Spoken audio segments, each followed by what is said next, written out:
Well, this is Sticks. Too much time on my hands. Probably somebody who doesn't have enough time is Susan Williams. She's president and CEO of the Venango Area Chamber of Commerce and joins us here this morning. How do you do that twiddling your thumbs thing? How are you? Obviously, I don't know. Yeah. Oh, that's great. Good to see you this morning. Good to see you as well. It feels like it might actually be another nice fall day out there. It's crazy, isn't it? Yeah. Yeah, that little bit of rain we've been getting is really knocking my leaves down. I've got some work to do at home, so I better stop twiddling my thumbs. Yeah. But it's beautiful. Boy, it's been a beautiful time to drive around our county, to drive across the state. I did that over the weekend, and it was beautiful. But as I was writing an article for the newsletter last night, I was actually suggesting, get out and drive across the county, see some of our little towns. It's really a beautiful time to do that. And great places to stop along the way, whether you want to pick up that last minute pumpkin or, some bake sale things along the way, or find a business that you haven't been to before. It's a good time to stop. Well, we were on the road on Saturday, and even though it was, kind of rainy and just kind of, it still looked beautiful, and it was still great just being out. Yeah, and even I think we're all ready for sweatshirts and we'll throw on a raincoat too. So great time, but things don't slow down here. So we are down one staff as we are a growing family here at the Chamber. Tessa left on Friday and actually left Thursday, and Friday had her little girl. Wow. So we're excited to be, like I say, an expanding family, but we are down a staff. So those of us that are here are doing our best to get by with Tessa out of the office, but preparing for our next newsletter. So it is that time. If there are listeners who are members and want to be included in our November newsletter, we are down to the wire. So now is the time to do that. November. Yeah, we every day in the office, we're just like, how could it be? Well, now it's Wednesday already, and how could it be November? This year went by quickly, but we certainly will reflect and look back on some wonderful things that have happened in November and in 2023. Yeah, I've already got it gone, right? I know. It's funny because, we still have a lot of time left, obviously, this year, but I've talked to businesses already, and they're already like, I'm sorry, we're working on budgets and planning for next year, and yeah, this is that period where everybody's getting confused. Yep, I threw my first draft budget together a couple nights ago. So that is definitely the time of year we're in. So we love talking about planning here at the Venango Chamber. We do a lot of planning. We think planning is part of how you most likely ensure success. That when you start with the end in mind and that end is successful, that it's more likely that you'll be able to figure out what the steps are that feed that plan. And make sure you know who needs to be involved, how much time it's going to take, and so we continue down that route. So while I've done my first draft budget, the strategic plan is next for us to look and see how is it fitting what we're doing right now. Are we indeed in line with what we had planned for this year, and what might change for next year, and maybe even the year after. How I don't want to say difficult, but how is it challenging at all when your staff has grown? And you're looking at your budget and things that you want to tackle and programs and projects, and how is that fun and exciting for you to have that challenge? It's all stuff I love to do. It's also things I like to share with my staff. So I do very little in isolation. I may spend a quiet evening, in the process of planning, but I'm always excited to get my staff around the table and say, here, let me show you what our financial plan is. Let me show you why I've made these decisions. Do you have something to offer? Is there something that we should be doing different, something I'm forgetting about? Same with the strategic plan. And as we look at all of the things we do, because I know we always talk a lot about our events, and we're winding down. We have an event tonight that we're excited for, but as we wind down on our events, it's really important that we reflect on the last year and then say, are these the things that we should be doing next year? And as the president of the chamber, there are a lot of calls that I'm able to make and say, hey, I think this is the best thing for us to do. Sometimes it's me making the call or the suggestion. Other times it's me going to the board and asking for their input. They trust me a lot. But including staff in your decision making is so important. I think, what is the quote I've heard? If you have a problem, The best way to solve a problem is get to the people that are closest to the problem, Mm. ask them.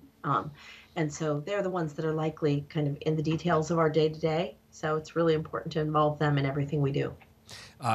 From the foundation to leadership to the things that people look forward to every year, when you look back, and we're not going to get into this right Yeah. now. We'll wait till December, but Okay. it's been an incredible ride this year. Yeah, we've had a great year, so it's always exciting to celebrate those anniversaries. We kind of tease some of our members. Will tell us every year, "Oh, it's our 13th anniversary. It's our 23rd anniversary." Like, that's cool.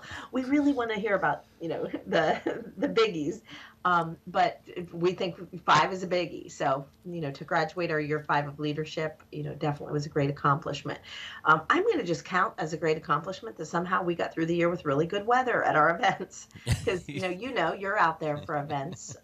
There's not a darn thing we can do about it, but when we go through a year and go like, we did pretty good, at getting through that's always a real blessing. We're always happy with that. But yeah, we've had a great year. I was actually sitting last night trying to count on my fingers, how many events do we do? Because as chambers, we compare that a lot. I saw a discussion on Facebook where people were saying, as a small chamber, how many events do you do? And some are claiming to do 20, 30 events. Notwithstanding some ribbon cuttings and mixers, we do 6 to 7, what I would call pretty significant events a year. So, but I was having to count them to figure it out, and that includes ones that are hosted by Flex. So I may or may not have a lot of hands-on time with those. We're really fortunate that Flex has a lot of autonomy and does a lot of things themselves. And that's like one of the things we've talked about before. If you're a business and you're in the planning process and you have that anniversary coming up, don't wait until weeks before or whatever. You should be probably reaching out to you or somebody at the chamber now and saying, hey, in 2024 we're going to be celebrating this. Is there any way we could do something? Yeah, it's a good point. We're always looking for those who are regular newsletter readers. We try to have regular features such as business tips and member tips and different things that if all goes well, you turn to the same page every month and you see those same things. And I think that's one, if we haven't done, I'll remind my staff about, is how to plan for that upcoming significant event, be it an anniversary. It may be a change of ownership, and you don't have to do anything super costly or high profile. You can, and if you can, you need to do more planning. But you're right. Just don't let it go by, because there are some really nice little things you can do that have very little cost associated, like send out press releases, treat your staff to something special, hang a few signs, change your logo. We did that when we celebrated our 100th year. We just had a 100th year logo made and put that on everything we did. So, particularly for 25, 50, 100, those are really, really, significant. And I think in this day and age, even a 10-year can really be worth maybe investing a little more time in. But don't pass a chance. And if you really want to celebrate every year's anniversary, you just go ahead and do it. Might not make the paper, but I think there's some really interesting, creative ways to do that, and they all become reasons to talk about your business and tell your story. And of course, the chamber, as you were saying, offers a lot of those opportunities too, with member spotlight and businesses saying, "Hey, you know what? Maybe we just hired an employee or gave somebody a promotion. We should celebrate that. We should maybe get something in the newsletter and let people know about it."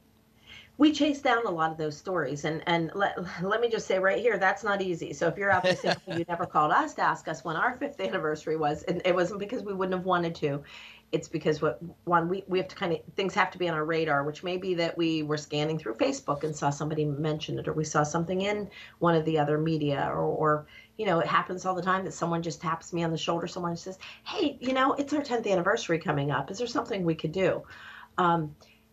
So yeah, if you tell us, if you let us know ahead, and we will do everything we can to keep that on our calendar and to help you craft that story. So we're coming up on the beginning of the year where the business review and forecast will be issued, and that comes up on us really, really quickly. Now is the time to be thinking about that. Start inventorying your last year. Think about what you've done. Think about what you're planning to do.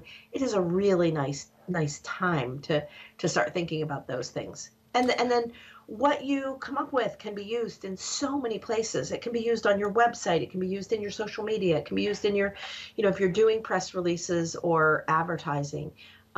You don't have to have a media person on staff or a marketing person on staff to do that. It helps. It helps. Well, But we're willing to talk people through a plan of what they might do. and as you say that, I'm reminded that the chamber itself will be gearing up for your annual dinner. Oh, yeah. I mean, That's that's yeah. So when we think about things that are coming up right now, so we need to spend a little bit of time talking about tonight, yeah. but yeah, absolutely. We've got a couple mixers coming up. The one that's definitely on my radar is we just confirmed December 6th for the biggie. So that will be the Ooh. Crest Creek mixer. So we're very excited about that. The first Wednesday of December, as it's typically been. So we'll look forward to that. But not long after, January is just disappears into the snow and the holidays, and then in February we'll be having our annual dinner. So I don't have the right calendar in front of me. I'll tell you when that is. You want to get our annual dinner on the calendar right now. It is a great event. It is open to the public. We do not know who we will be honoring yet. That date is the 21st of February. Wow. But we are taking nominations right now for our Citizen of the Year. So that's a big honor that we give that night. And then we are in the process of narrowing down our business and partner in business. So those three will be honored. You will have a little chance to hear about the chamber in review. Very brief, I promise. No 15-minute diatribes from the podium. And we keep everything rolling and with video and brief comments, and typically have everybody out in good time. But you make that plan right now. It's a few months away, but get it on your calendar and plan to join us. Let's do this real quick. You're watching The Morning Drill on Stream Television and on Armstrong's Neighborhood Channel. We have Susan Williams with us here this morning, President and CEO of the Venango Area Chamber of Commerce. And you're going to be actually hitting the road here in a couple weeks. Yeah, we're very excited to be headed for Bedford Springs. Oh, it's going to be so rough. Anybody that's visited knows that's a beautiful resort. But the most exciting thing is that we'll be with friends.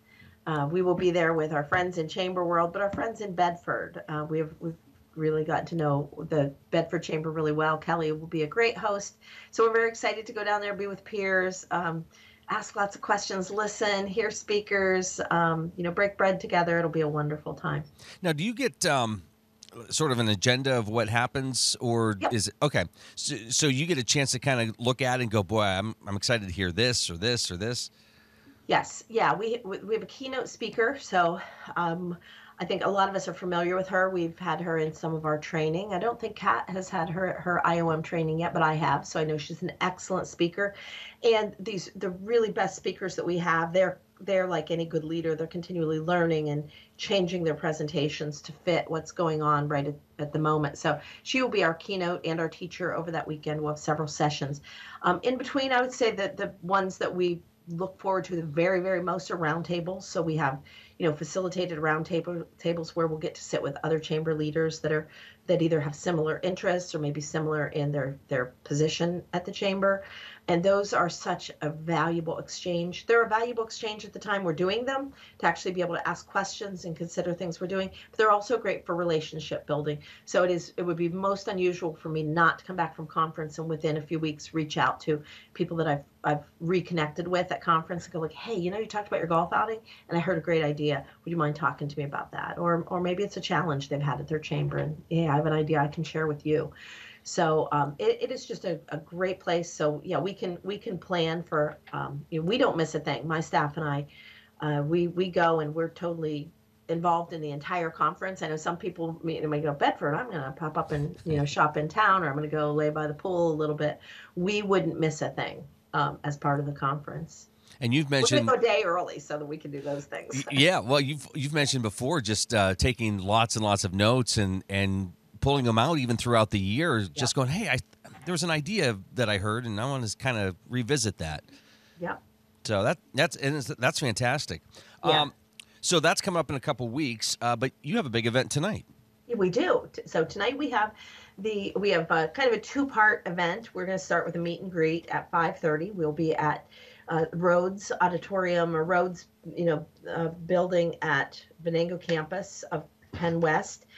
We will start with a meet and greet. We will have light refreshments. So if you need a big dinner, you eat before you come. But we'll at least have something for those who are running from work over to munch on a maybe carrot stick or something. But we'll have drinks available there.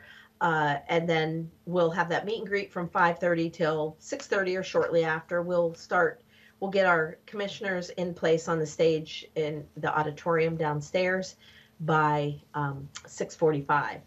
And so we'll hope to do a prompt start at 6:45. We have two of our board members will be facilitating. This is an opportunity for you to, if you don't know who the candidates are, to get to see them. And hear them speak. This is not a gotcha. So it's always interesting to me how many people I have that can't wait to hear them talk about very specific things. We have already provided them with about 14, 15 questions that we will draw from. We have an idea of where our priority is. So we figure we'll get about 6 questions asked. There's 4 commissioners, so they get 2 minutes each to answer. So that eats up time pretty quick. But we hope to wrap up by 8 or very quickly after. And so again, this is really a chance for you to get to know their style. If you're a good people reader, you can see, how honest and transparent they are. It's interesting always to see the dynamics between people. This might give you a chance. There are 3 of them. 3 of them will be our commissioners. So that's really the purpose of this. I in fact have suggested to them that we'll try to do a follow-up in 6 to 9 months once they've seated. There will be some new combination as Mike Delaney is not running again, and it would be nice to sit down and then start to drill in on some more specific things. Once they've had some time under their belt. And it's important for folks to get to know these individuals, and the chamber's had such great relationships with all the representatives. It's important. It's great when you have a question that you can pick up the phone and talk to somebody and get an answer. Yeah, it is important, and I will be very, very honest in saying, as I have shared with our commissioners, that honestly, if you had asked me 10 years ago how important it was for the chamber and the county to have a relationship, I don't know that I could have answered that. It has really been through more recent years us establishing relationships within different departments of the county and with county commissioners, current and past, that I've recognized how important we are to one another. If for no other reason than we are viewed as leaders in the community that can set vision, that have an opportunity to convene people, to be a sane center for doing the right thing. So it is important that we know each other, that we have some level of accountability to one another. We're independent. So for anyone that may view the chamber as either, city, county, or otherwise, we are not. We are an independent 501c3. But I think that's all the better, because without that formal accountability, it showcases the opportunity we have to work together to reflect on what's important within our community, and to really be helpers to one another. So I think it's really, really important that we know each other, that we have a very open door to each other. I can tell you that our current commissioners have been very receptive to taking my calls. They're busy, so it doesn't always mean I get an immediate call back, but they make themselves accessible when I need them, and particularly if something's of urgency. And it's amazing at just different events, just seeing them there and showing their support when they can be there, which is great. I think that's important too. I think that's one of those things that can be debatable in the community as to how important it is to see our leaders of any kind, elected or hired leaders. Is the most important thing for them to be out in the community and attending dinners and functions and things like that, or is it for them to have their kind of nose to the grindstone getting the work done? And I think there's really a need for both, and everybody has to. We live in a world of work-life balance, so even our elected officials deserve a right to feel safe and have time with their families. That's important, and we should be encouraging them to do so. But at the same time, they are the face of our community. They have the chance to really model and reflect what the spirit of the community is. So it's important for them to be out and about doing that. And at the same time, knowing enough about what they do, having that skill set, trusting the people that work for them in a way that when they're asked, they don't have to have all the answers, but they have to know where those answers are that are under their direction. So, I think that goes. We could go right through any number of organizations. I think it's reflected in nonprofit governance and in our business community. Same thing holds. Yep. Leadership program. How's that been going? It's great. It's great.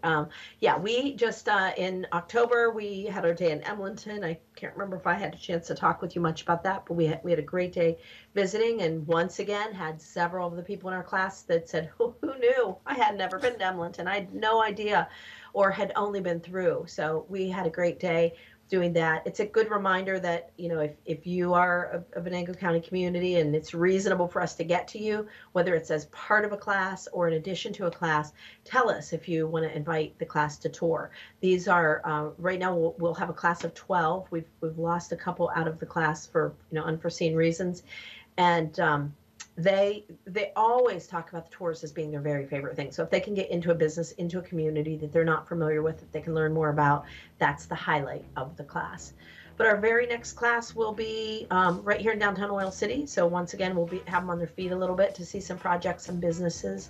And then in December, it's one of the classes where we stay in one place where they'll hear about some important things for leaders in terms of diverse thinking in the workplace and dealing with poverty in our community. So those are things that impact every business, whether you recognize it or not. The state of our community impacts how you do business. So we're really looking forward to that. And then we'll head into a new year and have most of those sessions planned as well. It's time to start thinking if you want to be part of next year's class. We already have a couple people that have told us that they'll be a part of next year's class. So One of these years we're going to run out of spots. There you go. Susan, great catching up with you. Thank you. Nice. Yep. See you next week. All right. Take Bye. care.